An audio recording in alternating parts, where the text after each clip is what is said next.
우리가 이게 할 수 있게 될지 몰랐지만 지금 서항진 의원님과 어쩌다가 인터뷰를 하게 됐습니다. 어서 진행을 하도록 하죠. 시간이 없으신 분이니까. 그래서 제가요 학교를 다닐 때 디베이트를 많이 했었어요. 그래서 그거를 할 때마다 저는 디베이트를 할 때 친구들이 많은 한 90%의 친구들이 디베이트를 하는 애들이 약간 문과 쪽으로 나가고 싶은 친구들이에요. 이과가 아니라.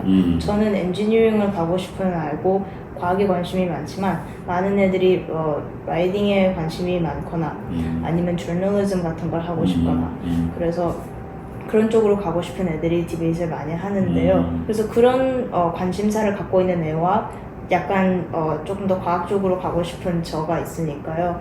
팀을 짜서 그거를 하게 되면 저는 많이 그거를 봤던 게 특히 environmental한 환경적인 토픽이 나올 때마다 제가 하고 싶었던 방향은 다른 애들이 뭐 정책, 뭐 사람들이 그걸 봤을 때 생물적인 면 그런 건 다 커버를 많이 하기 때문에 저는 과학적 포인트를 짚고 싶었다는 그 방향으로 많이 나갔었거든요. 네.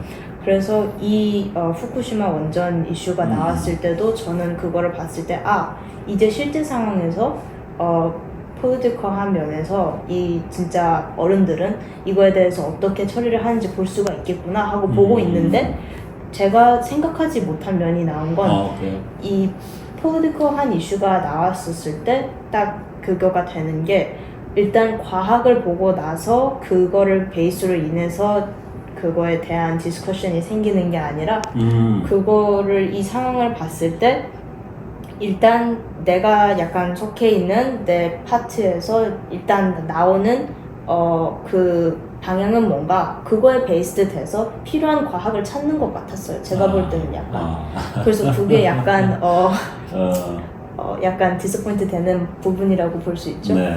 그래서 저는 그렇게 보고 있었는데 거기에서도 과학자들이 나와서 나는 여기에 전문 그 사람이다. 근데 내가 이렇게 봤을 때는 내 전문 분야에서 봤을 때는 봐야 하는 디테일들이 이거다. 하지만 여기에서 싸우게 되는 진짜 포인트는 이걸 마셔서 죽냐 안 죽냐로 맡기더라고요. 끝내 가서는 봤을 때 롱텀으로 봤을 때 이게 쌓여서 어떤 임팩트가 나올 것이다. 더 크게 봤을 때는 사람들이 이거에 대해서 저희들 뿐만이 아니라 저희 이후에 나오는 사람들도 어떻게 될 것인지 그거에 대해서 보는 게 아니라 지금 바로의 그거를 보고 바로 정리해 버리려고도 하고 그런 식으로 되는 것 같아서 약간 실망이었어요, 솔직히. 네. 근데 그거에 대해서 의원님은 어떻게 그거를 대처를 하시고 어떻게 포지션을 잡으시는지에 대해서 궁금했습니다.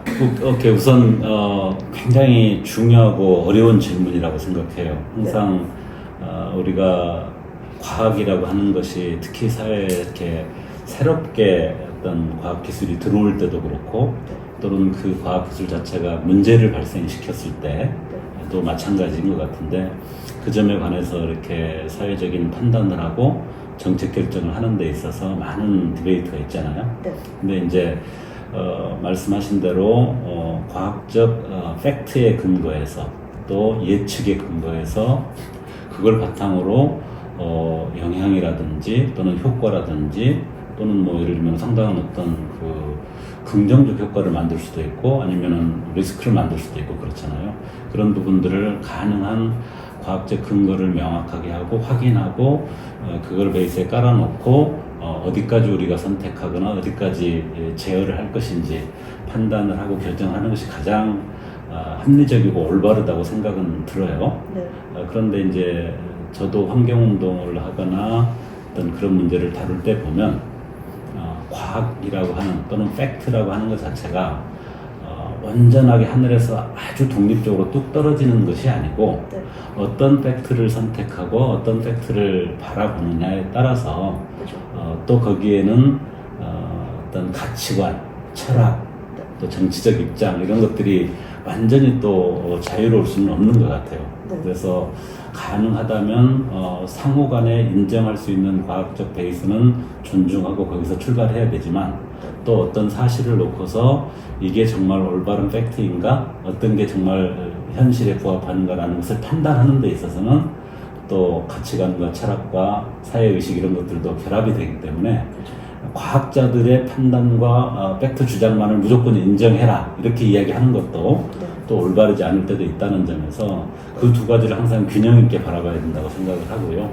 그런 점에서 과학자들은 과학자들대로 가능하면 가치 중립적으로 또 파악할 수 있는 팩트를 최대한 노력해서 파악을 해야 되고 그거를 잘 내놔야 되고 그 다음에 그걸 바탕으로 정책 결정이나 판단을 하는 사람들은 그 부분에 대해서 혹시 과학자들이 너무 한쪽의 어떤 그 기술적인 관점에서만 본 것은 아닌지 혹시 저 사각지대는 없는지 이런 것들을 또 비판적으로 보면서 그것이 어느 정도 좀 제어된 사실들을 받아가지고 또 정책 판단을 하도록 노력하는 거 이 두 가지 노력이 함께 있어야 된다고 생각하고요.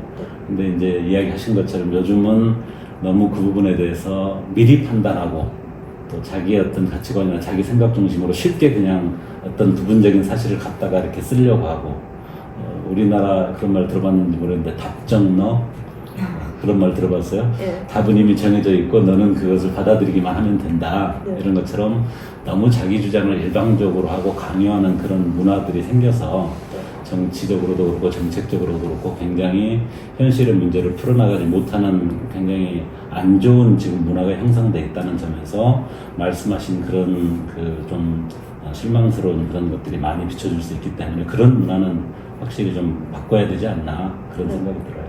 그러면 지금 말씀하신 것 중에 좋은 포인트를 많이 말씀하셨지만 그 하나가 의원님 같은 사람들이 일을 할 때는 많은 사람들이 봤을 때 뉴스에서 많이 뭐 토픽이 터지거나 그러면 거기서 한번 보고 솔직히 끝나는 그거가 많잖아요.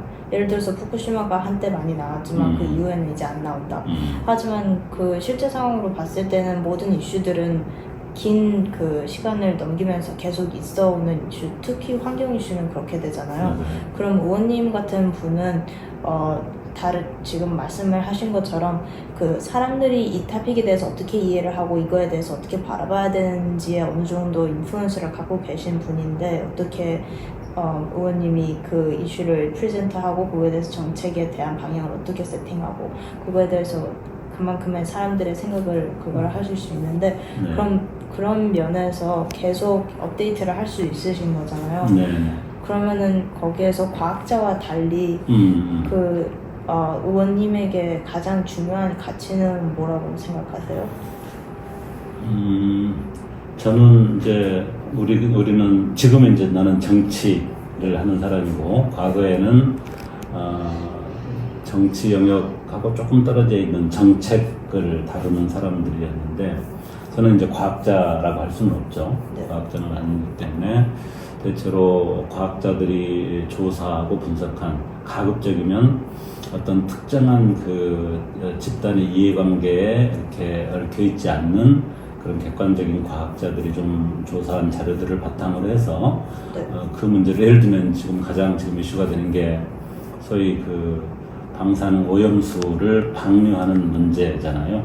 우리나라에서 그게 이제 여전히 가장 큰 이슈가 되고 있고 다뤄지고 있는데 가급적이면 그 문제에 대한 가장 객관적인 과학자들의 분석이나 또는 예측 이런 자료들을 좀 확인을 해야 되고요. 그 다음에 이제 중요하다고 생각하는 것은 그럼에도 불구하고 뭐 여러 가지 국민들의 우려나 또 국가와 국가 간의 어떤 외교 관계에서 고려할 문제들 이런 것들이 쟁점들이 있으면은 적어도 일본 정부나 또는 일본 정부가 그걸 협상하는 우리나라 정부 당국자들이 최대한 그거를 투명하게 정보와 자료를 내놓고 국민들한테 설명을 해야 된다고 생각해요. 그리고 그 과정에서 뭐 정책 전문가들이든 정치인들이든 그거를 필요하다면 해석하고 설명해서 국민들하고 함께 그것을 이해를 만들어 나가는 작업들을 하는 게 되게 중요하다고 생각해요.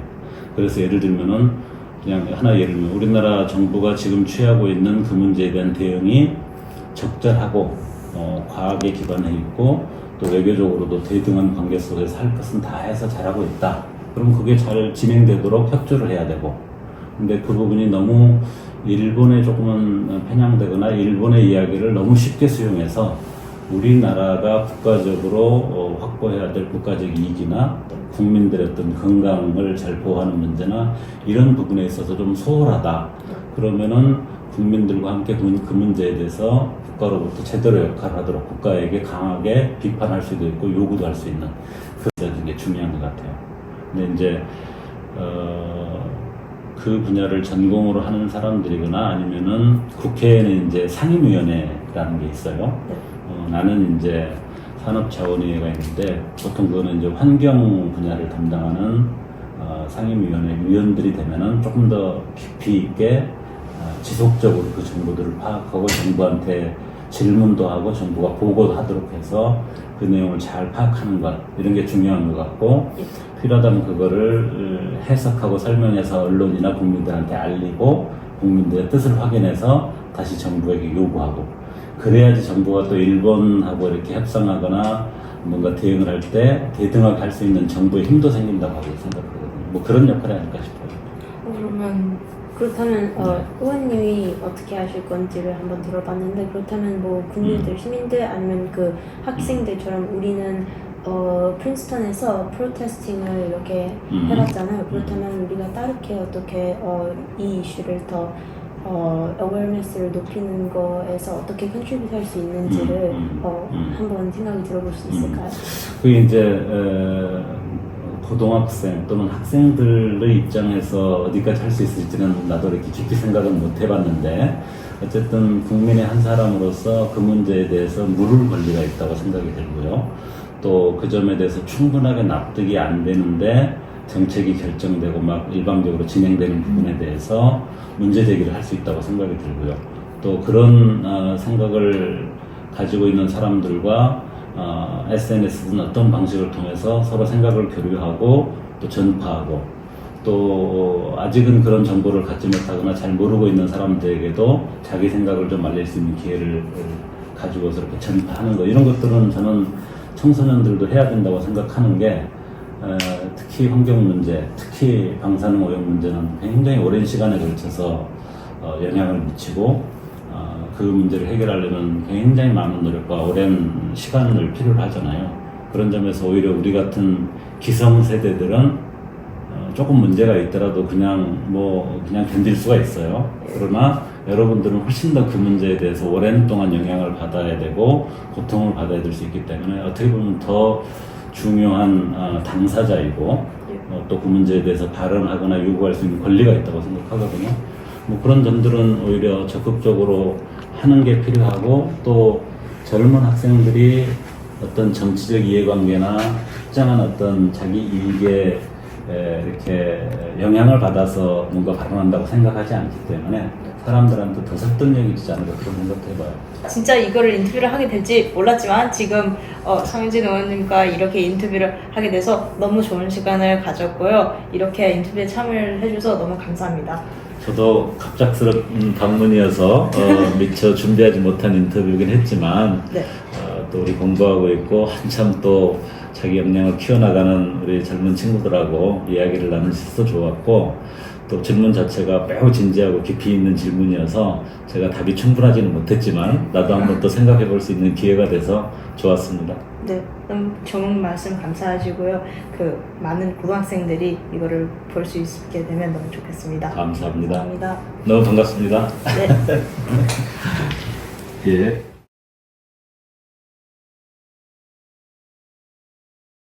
한국을 혁신하는 조국 혁신당 화이팅!